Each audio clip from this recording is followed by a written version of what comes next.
Hello, everyone. Welcome to CIO Leadership Live. I am Kirat Attar, Content Strategist at Foundry, and I will be your host for this episode. Our guest today is Mehjabeen Taj Alam, CIO of Rekem RPG. Mehjabeen, welcome to this edition of CIO Leadership Live. It is a pleasure to have you with us. Thank you, Kirat. Thanks for having me. Mehjabeen, let's just get right into it. Tell us a little bit about Rekem RPG and your role as the CIO of the organization. Sure. So Rekim RPG is a part of the RPG group, the Harsh Goenka group, and we are one of the few companies that fall under the RPG group umbrella. We are one of the specialty sector company, and we are mainly into manufacturing. So we are into manufacturing of power accessories, so mainly cable jointing kits and stuff like transformers, gas meters, a lot of BTB manufacturing, etc. And we have both domestic as well as international operations. As part of Rekim RPG and as the CIO of Rekim RPG, I take care of the entire information technology function along with InfoSec. And this includes not just IT ops, but it's also security and governance. But more strategically, it's about charting the technology roadmap for a digital first organization. So the focus is on transformative business strategies through adoption of disruptive and new age technologies, and while also driving intelligent automation. So at RPG, we believe a lot in driving efficiency through group synergies. And so every function has a group level COE, a center of excellence at the RPG level, and we exchange best practices and work in collaboration to derive collective benefits at a group level. So as a function of that, I'm also an active member of the RPG IT COA, where we work with group companies on various tech agendas. I've recently also been appointed as the Secretariat of the RPG Diversity and Inclusion Council, where we work on one of the group's most coveted agenda of leading with equality. So that's pretty much the brief. Thank you so much. A lot of interesting things in your responsibilities, and I hope we get to touch upon them, as well as your position as a woman leader in the industry as this interview goes on. Since we are now in 2024, we're about 2 months in, and there's been a lot of technology upheaval and changes and new introductions in the last year. What are some tech trends that you anticipate will be huge in 2024? And more importantly, what kind of impact do you see them having in the way business and operations are carried out in Recam RPG? Kirat, I believe AI undoubtedly and hands down is going to be all pervasive and all inclusive.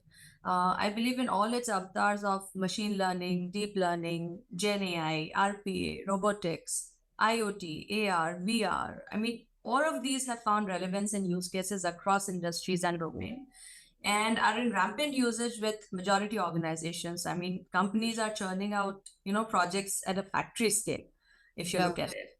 true. And there is a huge FOMO. So, fear of missing out, that if you are not there, if you have not joined or hopped onto the bandwagon, Yeah. you You've are somehow definitely, missed the bus. you have somehow missed the bus. If you're not pioneering a certain technology, then maybe, you might be late in reaping the benefits. So that fear is there, and it's not without reason. I think a lot of companies who were not very proactive in adopting digitization, when COVID struck, they had a very, very difficult time.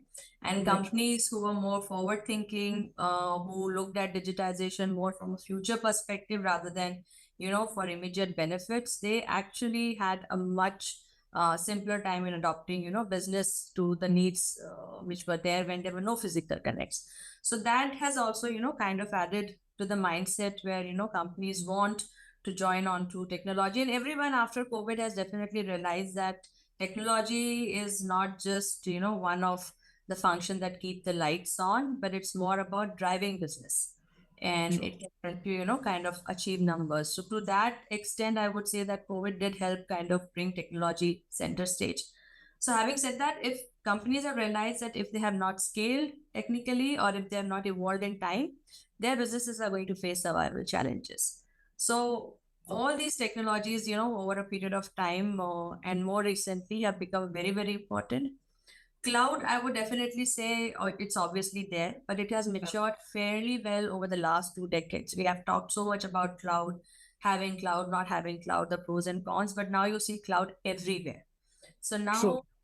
now it's, no longer about whether you have to be on cloud or not, but now it's more about, because it's omnipresent. Yeah. Every company will have it, or they would at least have a strategy to go on to it if they're not already on cloud. And now I think it has become more about either cloud consolidation or having a multi-cloud strategy, as it deems fit to any organization's tech agendas. So that would be an interesting space to watch. And with such humongous amount of data that, businesses are churning because of digitization, data analytics and BI is also going to be a space which I feel is going to see a lot of quantum leaps. So, these definitely in terms of technology, and as a function of the very fact that we have become so savvy with technology and everything is kind of going digital, your InfoSec and cybersecurity is also going to become very, very mainstream going forward. It already has become, but I think 2024, it's going to see this agenda further strengthening. Your threats are increasing by the day. They are becoming more dynamic. They're very sophisticated. They're becoming very sophisticated. Sophisticated. It has become an industry. So, I was reading somewhere the other day. I was actually listening to a consultant one day, and he mentioned that if you compare country-wise GDPs, you would see that, after the two first biggest GDP contributors in the world economy, the third is actually not a country. The third is actually an industry, and that industry is an industry known as ransomware. Oh, Yeah, so and that's ahead of the GDP of India. India, I think, stands fourth or fifth in that particular, this thing. So ransomware has become evolved into such a big industry over a period of time that, like you rightly said, it is becoming so sophisticated every day that, this is going to become a very, very interesting space. And obviously, the IT security space in line with it, I think it will evolve further and very aggressive. understood. This is sort of a follow-up, but since your business is more manufacturing and product centric, is there an emerging technology that is maybe not as IT or digital centric that's specifically on your radar that you feel like is going to do really well? So, see, manufacturing is something which is associated a lot with legacy. So there are a lot of legacy applications that you would find in a manufacturing setup. And then there are also the SCADA systems. So the SCADA systems on the shop floor are the ones which are typically you will handle it with kids' gloves, and you would kind of not want to touch it till the time things are working. You would really not want to mess things up because it might lead to your production line kind of coming to a stop. But these are most have been running on old and legacy software, and bringing them onto the new platforms and new versions, etc., is always, a sort of a challenge. So with anybody who you would talk to in a manufacturing industry, while there is this one set of new age technologies where you are looking at IoT, you're kind of looking at robotics, and you're kind of looking at, making your production line more automative and kind of introducing intelligent automation at a lot of places where things are manual. The other side would always be to kind of, get your legacy systems upgraded and onboarded to the newer ones, kind of migrating them to the newer versions. And then obviously there is the IT and OT bifurcation that we have. So the way we call it, the internet technology and the operational technology. So the OT is related to the SCADA systems. So having to manage both of them, kind of get both of them upgraded, have them onto segregate networks, maintaining security at that. So this will be, the life of every person who's, kind of handling manufacturing IT.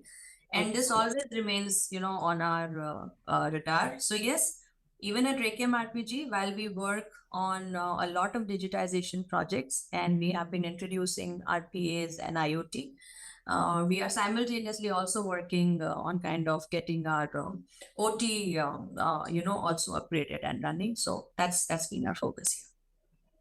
Great, thank you for that explanation. So in emerging technologies, the ones that you mentioned, artificial intelligence is playing a huge role. There's Internet of Things. There's also cloud computing. When you have technologies like this take over the more critical aspects of a company, there's also the question of how the talent evolves to work with these technologies.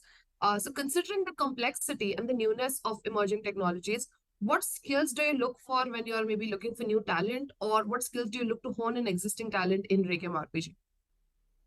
So I believe, one piece of skill set in any hire is got to do with the function or the specific role the person is getting hired for. So obviously you would look at the technical skills, and you would, want them to have the knowledge and appreciation for disruptive and digital technologies, because this is going to become the mainstream of tech know-how. Yeah. But there is also the softer aspect, and that is, I think, the more critical aspect of it, which is having a mindset of constant evolution and change. It is going to be very, very essential. So I typically look for people who have a very high willingness to learn, have quick adaptability, and they don't see change as a threat, but they see change as an opportunity, and obviously have a great attitude. Because if you look at IT as an industry, it's very, very dynamic. So the technology Yeah. keeps changing very, very rapidly, and you have to constantly upskill yourself. You have to constantly upgrade yourself. So if the attitude is in the right place, and if the focus and vision is in the right place, I think people with a little average or above average acumen can also, kind of gain on to the skill set. That should not be a problem. Also, I do feel that, the pace at which technology is evolving is very, very unprecedented. It didn't, Yes. so It didn't used to fast, be like this at all. Yeah. so quick. You're the younger generation, you know about generative AI, you know about ChatGPT. In 1 year, that one technology has, taken the world over by a storm. Presented was, Exactly. yeah, like a year back, and today you find everybody using it. People are using it to write emails. They are using it to not apply their brain into anything. It's There's ever certainly a pro and con situation there. It has huge potential. It has huge, huge positive potential. But if it's not used in the right way, it can definitely be, misused with anything good. Agree. So this also tells you that, the workforce will have to keep reskilling, and at a very basic level of IT proficiency, in not just the IT function, but I think across domains and across departments, a little bit of IT proficiency is going to become very, very mainstream. People cannot not know IT, going forward, because this is going to affect employability in most of the domains. So when I was talking about AI, a lot of people fear AI, that AI will take away jobs. Yes. Because the That's a way rampant concern that you sort of see bubbling up in discussions. because it kind of automates a lot of stuff which does not need too much application of a brain, and which are like more clerical and transactional in nature. AI can just step in and, kind of automate those things, and you don't need people to do it anymore. So the propensity of, even job losses in a certain field, it will become, directly proportional to what is the technical potential of automation in that particular field. The more potential of automation, the more chances are that, AI will take over and people will no longer be required. So upskilling and constant upgrading will be required in any and every function, especially in IT. And any complacency in this regard would be fatal to anyone's career growth.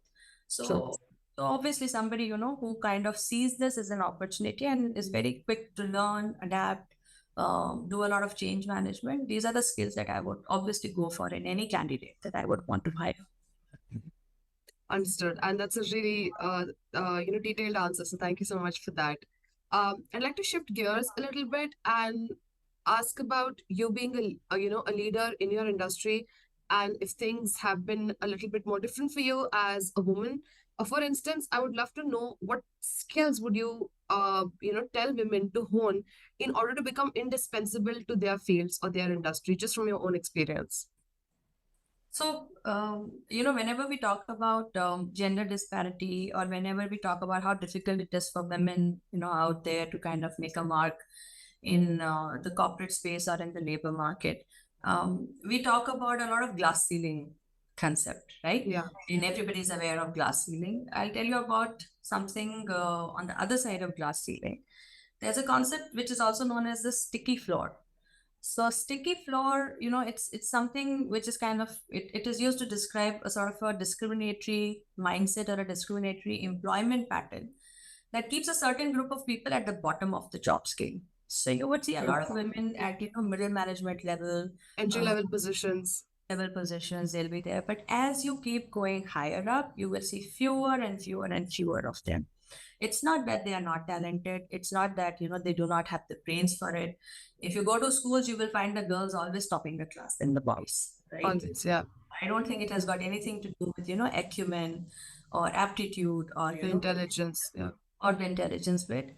But then why does it happen? So if you have to take a look at the Indian scenario, here the social norms are such that we place a lot of burden, or you can say the burden of majority of the household responsibilities on women. And because of this, men are perceived by employers to be more reliable, and more dependable vis-a-vis women.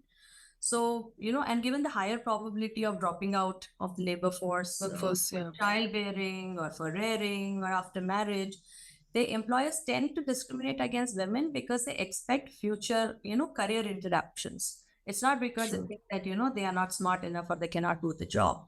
Yes. My advice would be to, fellow women folks is that while this might seem to be an unfair burden, which it does, but push through and unstick your stuck. It will definitely mean more work, but by sticking around and by becoming dependable, employers start trusting you with new and additional responsibilities, which are crucial for career growth. Don't be shy to take chances or even to switch to line jobs if you get an opportunity. See, new job positions when they're offered, I have seen that, women tend to underestimate their competencies and question, whether, they can fulfill the role or not. And men often see no issues in having some competencies not covered because learning is seen as part of the job. You don't know it today, during You'll the know it tomorrow, yeah. tomorrow you'll learn it. So, there is nothing like you've been lucky to get it. You have got it, you will learn it. We tend to do a lot of self-doubt, which is not needed. And women also love to do a lot of trips known as guilt trips, which is also not needed. So, hone your strength, work on your weaknesses. Everyone has them. Remember, nobody is perfect. So, these are certain things which they need to remember. And one aspect which I have seen in a lot of my fellow women colleagues, people I've worked with, is that they are very poor in networking. Women don't network. And I think it's not as much by choice, but it's perhaps the most destructive result of the work family balancing act that we do. Yeah. Very, very little time for socializing and building professional networks. Networking and building alliances, to my mind, is very crucial. People have to know you to be able to work with you. People have to know you to be able to, kind of see a leader in you tomorrow. So I think that is also one thing that I would strongly suggest that we as women should adopt. Yeah. True. A related question to this, because you highlighted the very real gap between women in maybe entry-level and middle management positions, and somehow see the disappearance in senior positions and leadership positions. A global statistic actually says that only 32% of leadership positions in the world are held by women. And while there is personal responsibility and personal changes that a woman can make to, make sure that her career doesn't stay the same, situation, what is one way in which women can rise to leadership and decision-making roles in an organization with the help of the organization or with the help of the company? How can they create that environment to make this a little bit more possible? I'll circle back to what I said earlier and then maybe, add a bit more to it. So one is obviously being available and being dependable. So if a task is assigned to you, you have to give it your 100%. So I'm not a feminist, but I'm a huge proponent of equality. So when I say that, I need an equal pay for an equal job, it also means that my dedication for the job has to be equal. So if I'm expected to finish something today for which if I'm expected to stay late at work, then I should be able to, push through and not expect that, I be kind of given a leeway there and, kind of treated equally otherwise. So there are certain small factors, I would say, which kind of forms a perception and which also helps break stereotype.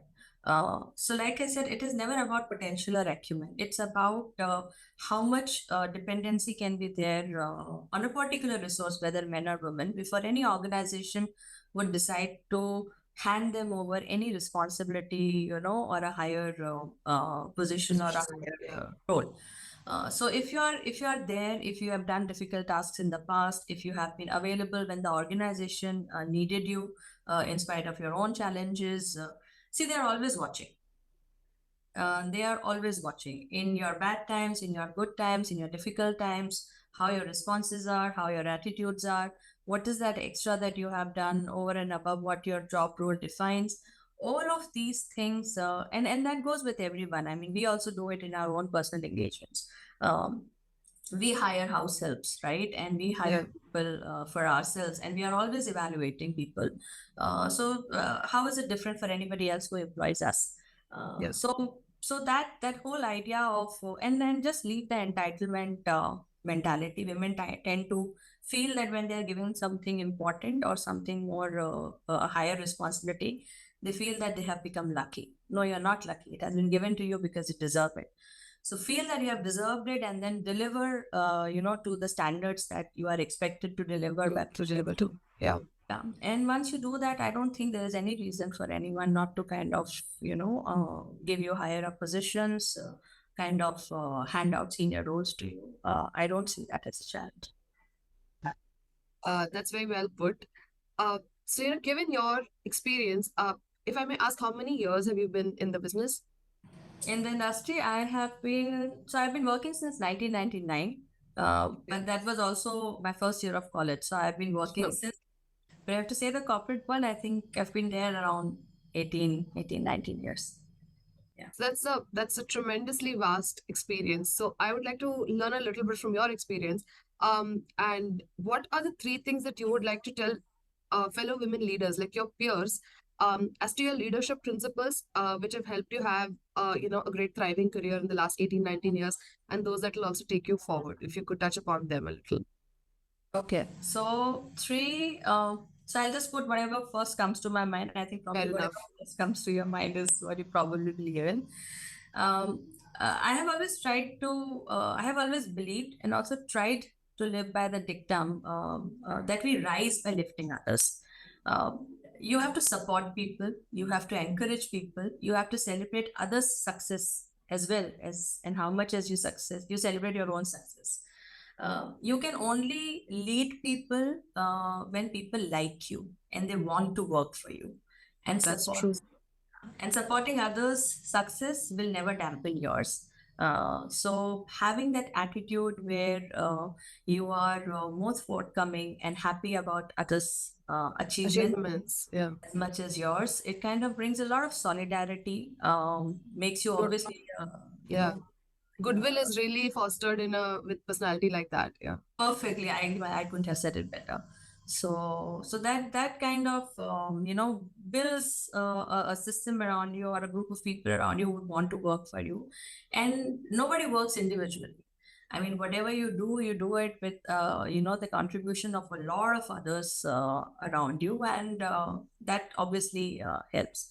So yes, celebrate others as much as you celebrate yourself. I very strongly believe that people over a period of time forget what you have given to them or what you have done for them, but they never forget how you make them feel. So, being the kind of person who makes people feel good around you, that always helps. Um, get out of your comfort zone. It's a very happy place, but nothing ever grows in a comfort zone. So, constantly kind of try and better yourself. Develop a passion for learning. I am a lifelong learner. I read every day. I try to keep learning, new things. Nobody can not know everything. So, that way you just never cease to grow. And that's something I believe in. So just constantly try and better yourself. And I think the third thing, which I'll say is probably something which I never do, is that never crib. Uh, Very true. tough, tough times will happen. become resilient, fight, work out a solution, seek help, if necessary. There's always a solution, there's always a workable option. Cribbing never gets you anywhere. Alice had to fall before she got to Wonderland. So believe in that. That's a great analogy. Yeah. So believe in that, and things do work out. So have that attitude of not cribbing, and I think it'll take you where you want to be. This is an unplanned question, but what are you reading right now? What am I reading right now? So I typically read 5 to 6 books in parallel. In one go, yeah. Because I get very bored reading, one thing again and again. So currently I'm reading the Mitsrukin Archive 2, KGB in the World. So that's on espionage. I'm reading the Arthashastra by Kautilya. So I'm an economics student, so I like that kind of stuff. So it's actually a pure translation of the Arthashastra. So I'm reading that. I'm reading The Godfather by Mario Puzo. Mario Puzo. Yeah. And Anti-Fragile by Nicholas Taleb. And which is the 5th one I was reading? Yeah, I was reading a P.G. Wodehouse. I tend to forget the title of the novel, but yeah, these are the ones. And The Surveillance Capitalism. Great book. Yeah. So yeah, that's also a good one. Thank you. Thank you so much, Mehjabeen, for this very candid discussion. You really spoke your heart out about the technology, about the business, and also about, the glass ceiling, the sticky floor, and everything in between. I think it was just very well covered by you. This has been the most amazing, enlightening conversation for me. And I'm so happy to have had you on the CIO Leadership Live Women in Tech edition, especially. Thank you so much, Kirat. Pleasure talking to you as well. Thank you so much. I'd like to take this opportunity to sign off from all our viewers. Thank you so much for watching this episode. This is Kirat Attar, and I will catch you at the next episode of CIO Leadership Live.